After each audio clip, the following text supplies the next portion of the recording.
Kebersihan persekitaran menuntut usaha yang berterusan.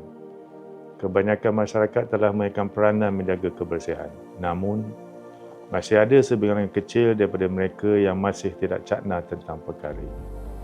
Bila sampah kecil dibuang merata-rata, persekitaran menjadi kotor dan tanpa disedari, kehidupan seharian turut terjejas.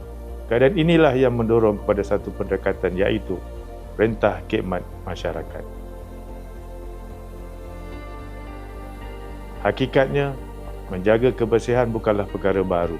Saya percaya, masyarakat telah dididik sejak kecil lagi. Pastinya nilai ini sudah lama wujud dan sepatutnya menjadi sebahagian daripada amalan seharian, bukannya sekadar peringatan apabila keadaan menjadi serius. Secara prinsipnya, tangan mereka yang telah mengotorkan, maka tangan mereka jugalah yang perlu membersihkan semula.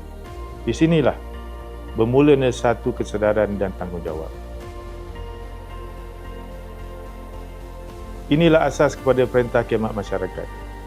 Pendekatan ini bukan untuk mengaibkan atau menghukum semata-mata, tetapi untuk menginsafkan mereka. Apabila mereka diminta untuk membersihkan kawasan awam, pengajaran pasti dirasai melalui pengalaman sebenar.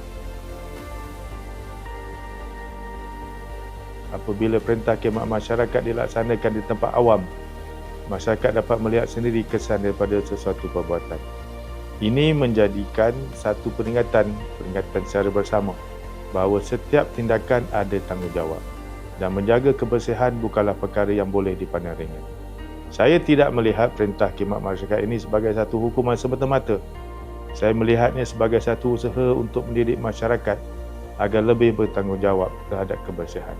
Inilah hala tuju Asdp Gross dalam membentuk sikap dan memastikan kebersihan awam terus berkembang secara berterusan.